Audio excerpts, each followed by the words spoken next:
और श्री कृष्ण को सब कथा वर्णन करके श्रवण कराए हैं। तो इस प्रकार यादव जब निकट में आ गए, समीप में आए, तो धीरे धीरे श्री कृष्ण अपने राज मंदिर में चले गए। अक्रूर के भवन में गए भगवान श्री कृष्ण। कब्जा के घर में गए, दर्शन दिए। पांडवों का संवाद लेने के लिए अक्रूर को हस्तिनापुर भेजे। अस्थि प्राप्ति, जो महाराज कंस की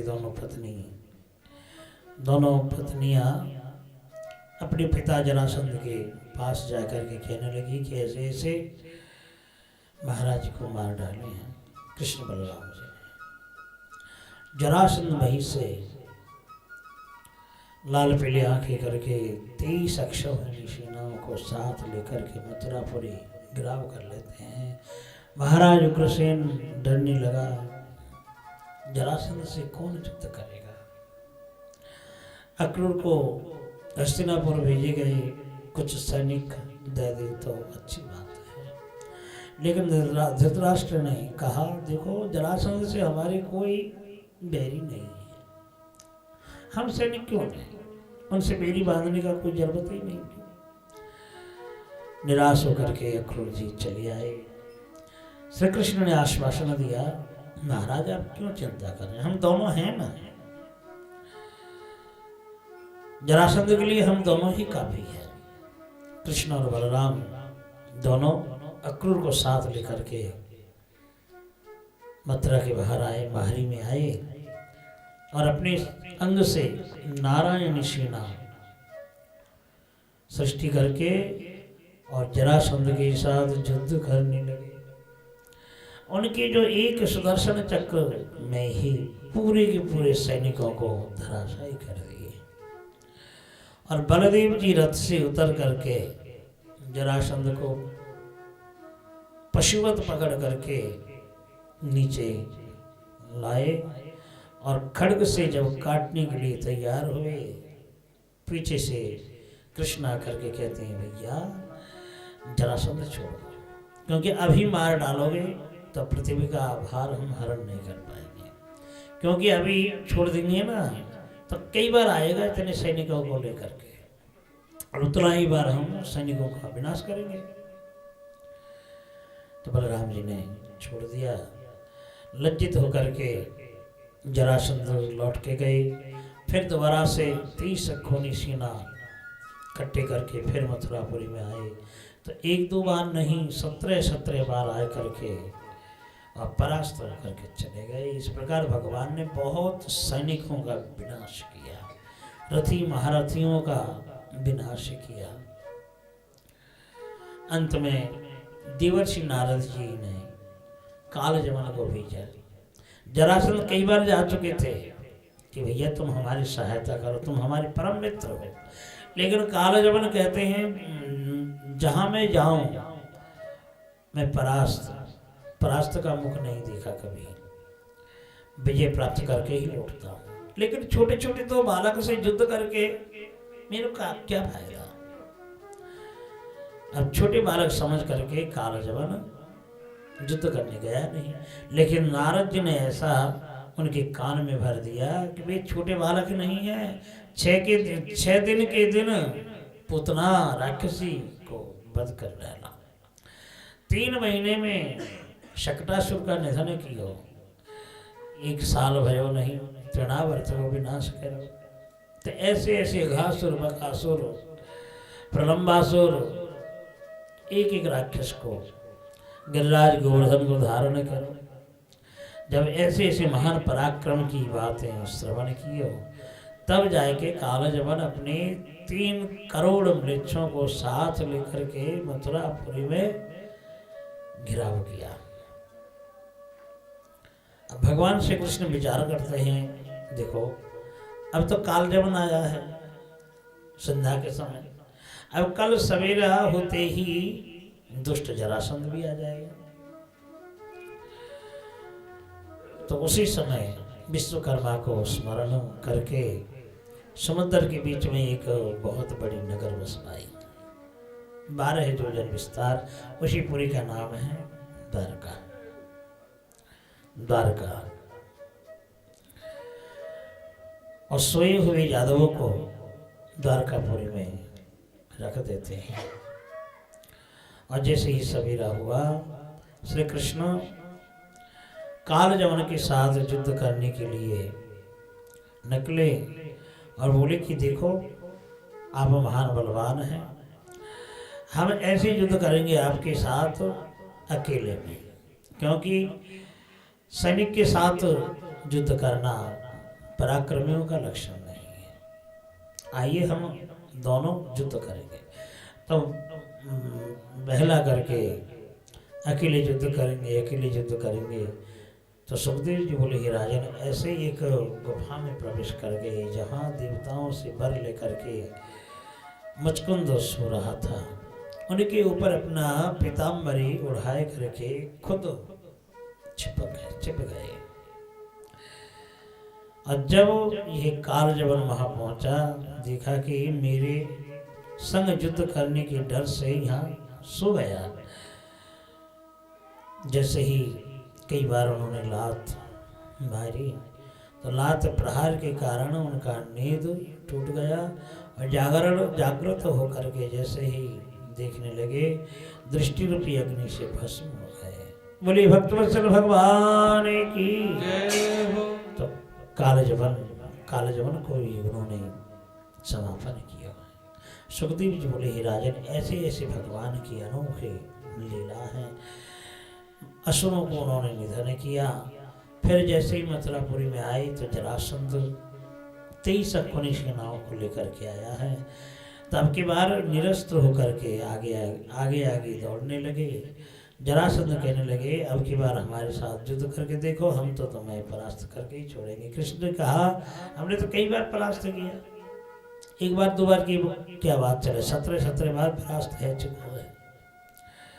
तो आगे कृष्ण बलराम और पीछे जरासंध प्रहसन नामक पर्वत में जाकर के छिप गए। कृष्ण जरासंध ने सूखी लकड़ियों को लबाए करके और चारों तरफ रख करके अग्नि जलाई दी है। अब उन्होंने सोच लिया कि मेरे शत्रु समाप्त हो चुको, लेकिन कृष्ण बलराम उसी शिखर के ऊपर उठ करके 11 योजन नीचे द्वारकापुरी उसमें प्रवेश कर जाते हैं। बोले द्वारकानाथ भगवान की, द्वारकाधीश भगवान की जय। तो द्वारकापुरी में प्रवेश करे।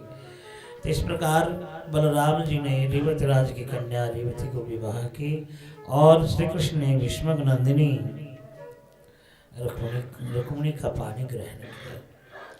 परीक्षित महाराज विस्तार के रूप में जब श्रवण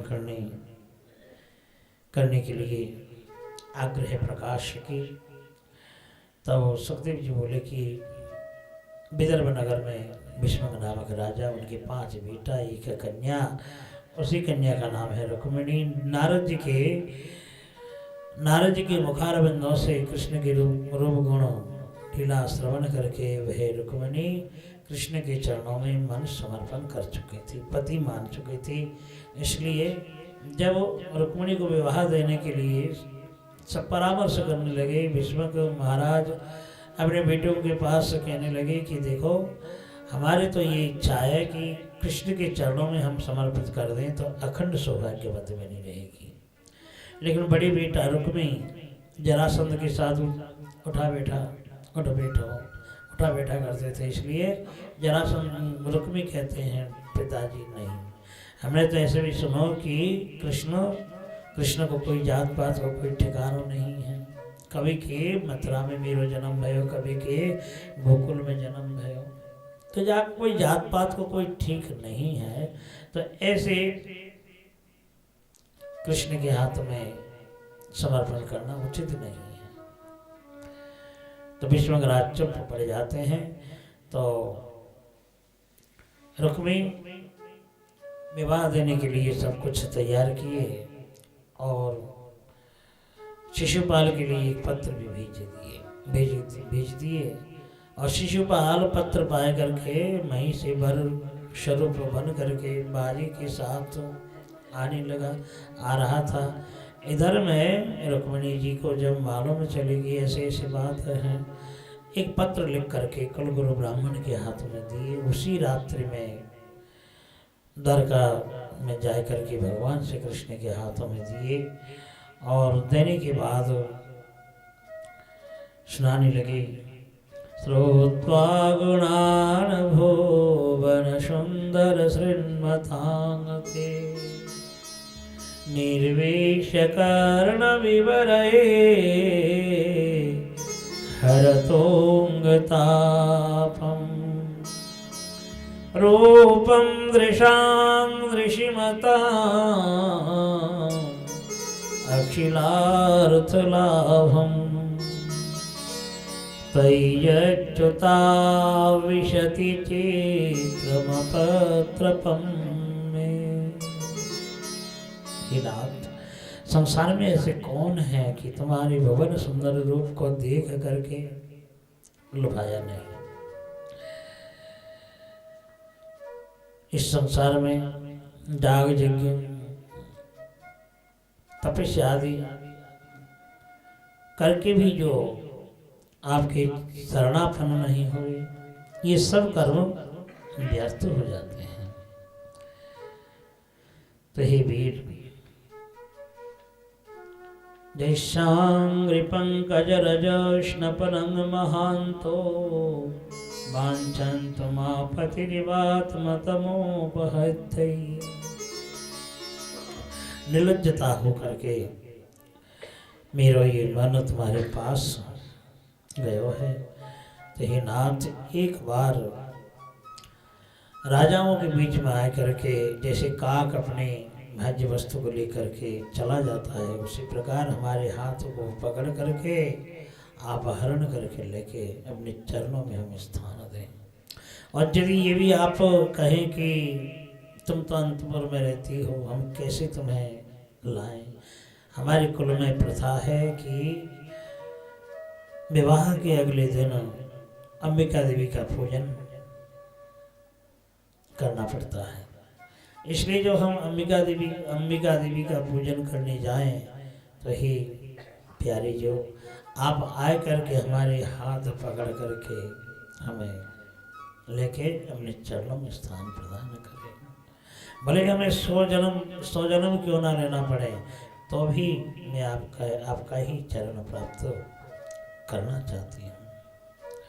तो इस प्रकार इत्ते गुह्य संदेशा यदुदेव मया हृता विमृश कर्तुं यच्चात्र क्रियतां तदनन्तरम्। तो रुक्मिणी जी पत्र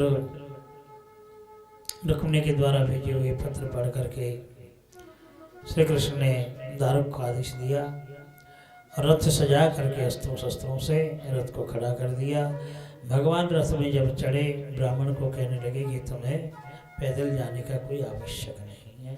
उसी रथ में बैठा करके रात्रि में ही विदर्भ नगर में प्रवेश कर गए। और शिशुपाल जब वर वेश में आए थे, तो भीष्मक राजा और भी सभी सगे संबंधियों को लेकर के जैसे ही वरण करने के लिए निकले, तो बीच में ही उन्होंने सुना कि द्वारका से भगवान कृष्ण पधारे हैं। तो शिशुपाल की ओर न जा करके भगवान श्री कृष्ण की ओर चले गए और भगवान श्री कृष्ण को स्वागत करके भोजन करते हैं। उनके रहने के लिए गांव की बाहरी में व्यवस्था कर देते हैं।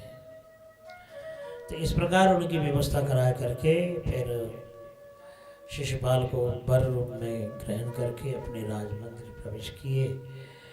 पिछले दिन जब रुक्मिणी जी पूजन करने के लिए जाती हैं,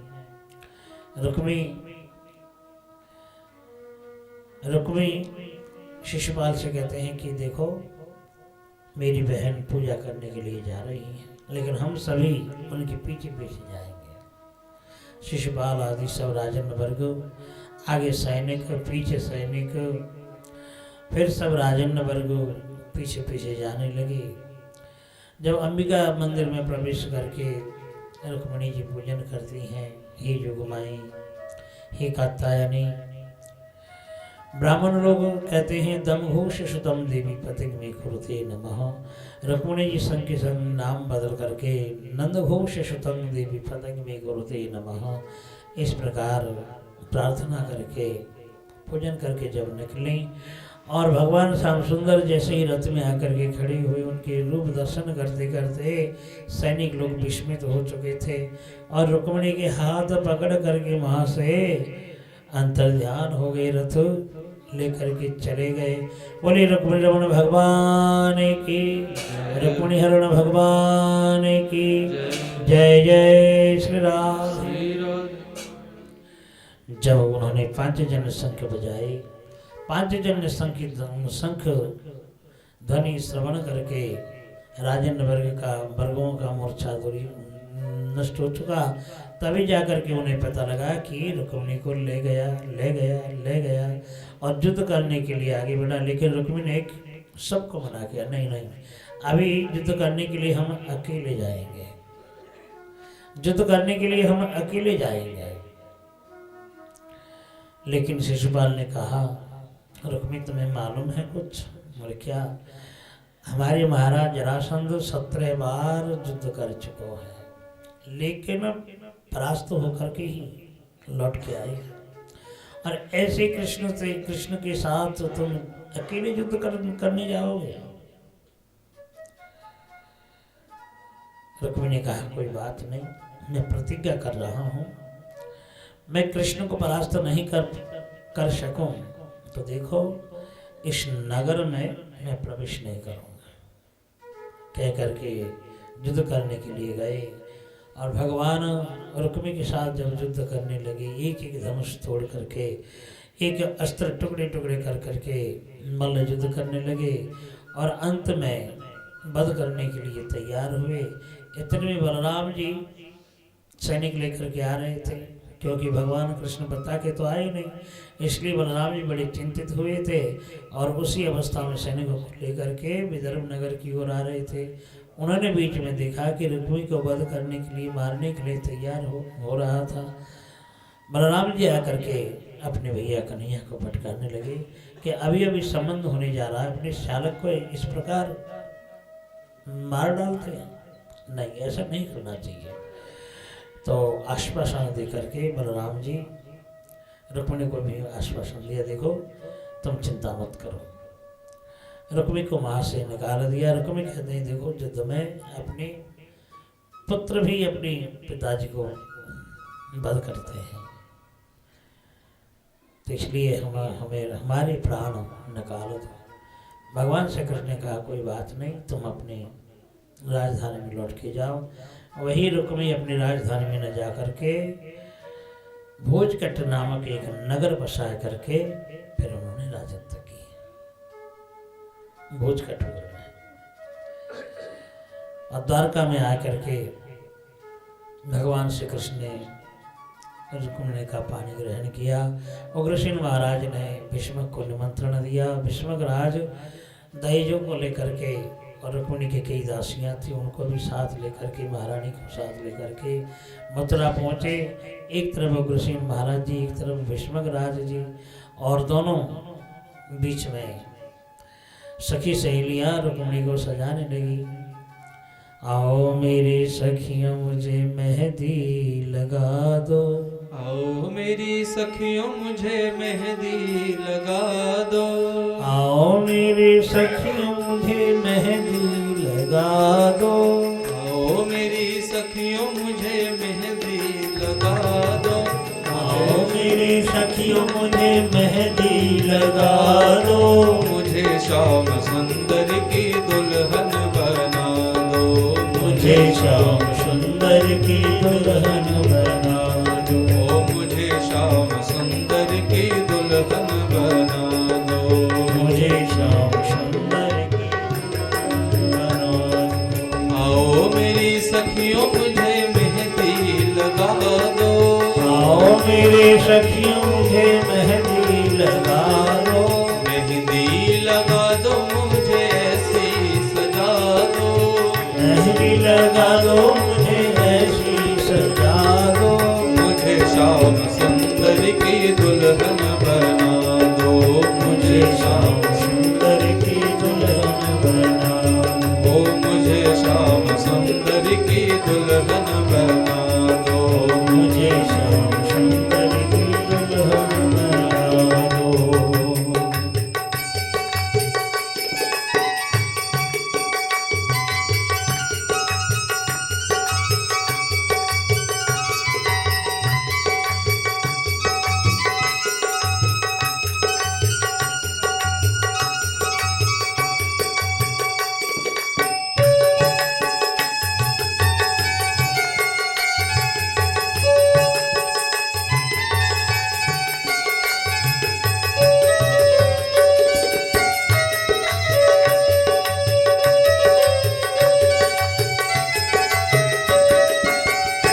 बुलाए मेरे निवात करा दो, उनको बुला के हाथ लेवा तो करा दो, उनको बुलाए मेरे निवात करवा दो, मुझे श्याम सुंदर की दुल्हन बना दो, मुझे श्याम सुंदर की दुल्हन बना दो, ओ मुझे श्याम सुंदर की दुल्हन बना दो, मुझे श्याम सुंदर की दुल्हन बना दो। सखियों ने रुक्मिणी की श्रृंगार की और इधर श्री कृष्ण की सौंदर्यता जादवों ने बखान की।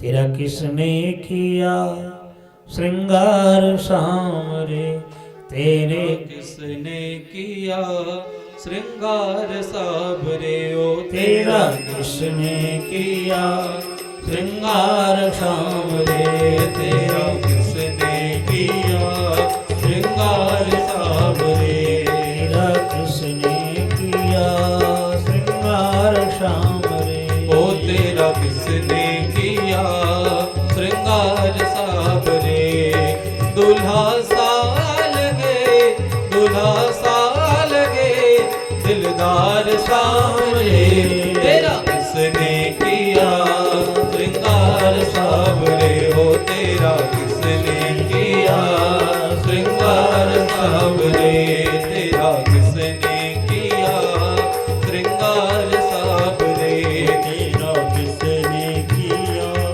श्रृंगार सामरे, ओ दुल्हा साल गे दुल्हा साल गे दिलदार साबरे, तेरा किसने किया श्रृंगार साबरे, ओ तेरा किसने किया श्रृंगार साबरे।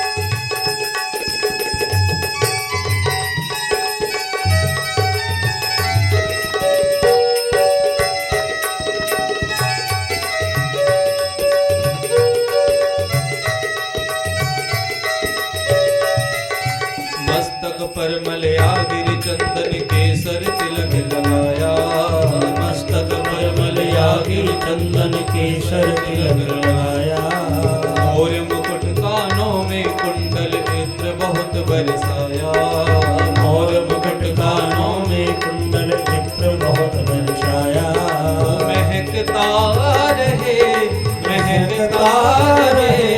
दरबार साबरे, तेरा किसने किया श्रृंगार साबरे, ओ तेरा किसने किया श्रृंगार साबरे, दूल्हा साल गे दूल्हा साल गे दिलदार साबरे, तेरा किसने किया श्रृंगार साबरे, तेरा किसने किया श्रृंगार साबरे, तेरा किसने किया श्रृंगार साबरे, तेरा किसने किया श्रृंगार साबरे। बड़ी सुंदर दोनों जोड़ी द्वारका के भीतर दोनों तरफ दर्शन करते हैं। सुमन की वर्षा हो रही थी।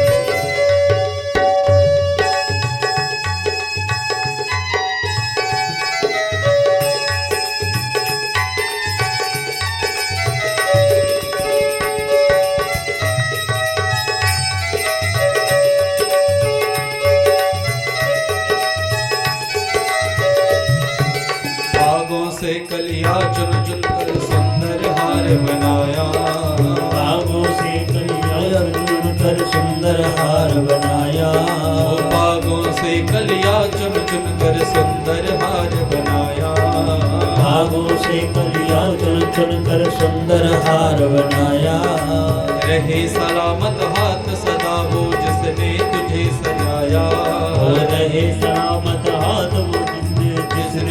तुझे सजाया। हो रहे सलामत हाथ सदा वो जिसने तुझे सजाया। रहे सलामत हाथ सदा वो जिसने तुझे सजाया। ओ सजाता रहे हर बार सावरे तेरा किसने किया श्रृंगार सावरे। तेरा किसने किया श्रृंगार सावरे। तेरा किसने किया श्रृंगार सावरे। तेरा किसने किया श्रृंगार सावरे। दूल्हा सा लगे दूल्हा सा लगे दिलदार सावरे। तेरा किसने किया श्रृंगार सावरे। तेरा किसने किया श्रृंगार सावरे। ओ तेरा किसने किया श्रृंगार सावरे। तेरा किसने किया श्रृंगार सावरे। श्रृंगार सावरे श्रृंगार सावरे। श्रृंगार सावरे श्रृंगार सावरे।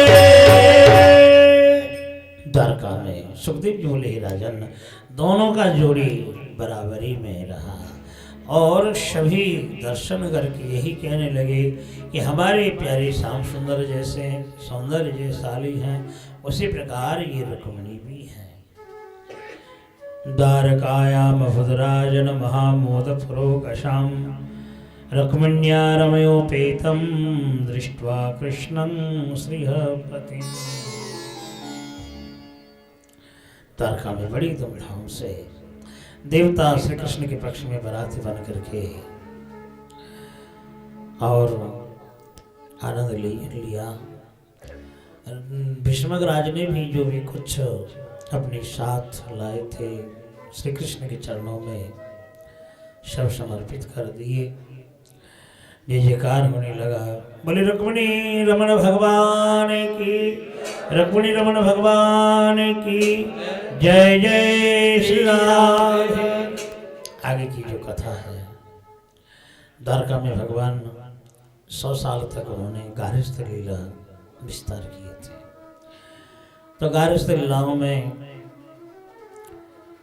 एक एक लीला, बाण राजा उषा का चरित्र, बलदेव जी का तीर्थ यात्रा, नगराज का चरित्र, पौंड्रक वध, साल्व निधन, ये सब लीला वर्णन करते लीला श्रवण करके और आगे की जो सुदामा चरित्र, एकादश स्कंद में नवयोगेंद्र संवाद, 24 गुरुओं की वर्णना, बद्ध मुक्त लक्षण, भक्ति योगों की व्याख्या, भिक्षु के गीत, भगवान के अंतर्ध्यान और महाराज के प्रति ब्रह्मोपदेश आदि दे करके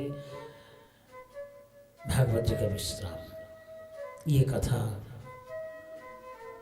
श्रीमन महाप्रभु जी की कृपा से अगले दिन हम श्रवण करेंगे। आज की जो भागवत जी की कथा रुक्मिणी हरण मंगल तक की है और यहीं हमारी वाणी विराम होती है। बोले भागवत भगवान की जय, भागवत महापुराण की जय, सुखदेव जी महाराज जय, सुखदेव जी महाराज की जय, जय जय श्री राम।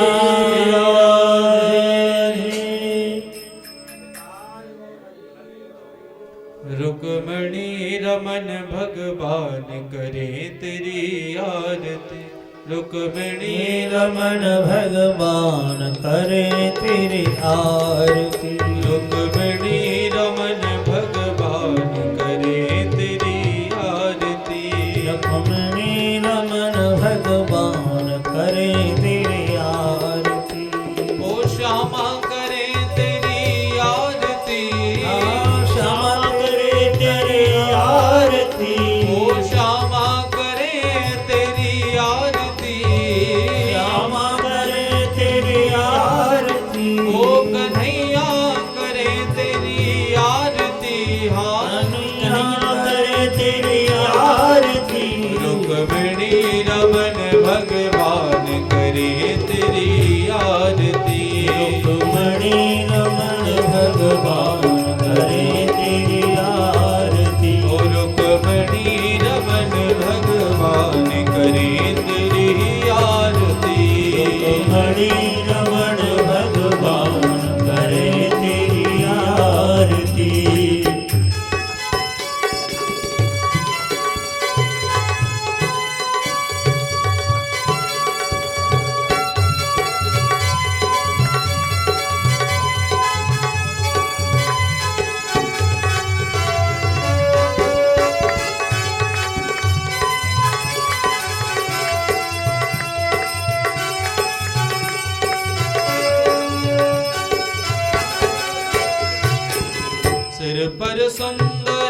मुकुट विराजे सिर पर सुंदर मुकुट विराजे सिर पर सुंदर मुकुट विराजे सिर पर सुंदर मुकुट विराजे गल वैजंती माला साजे गल वैजंती माला साजे ओ गल वैजंती माला साजे गल वैजंती माला साजे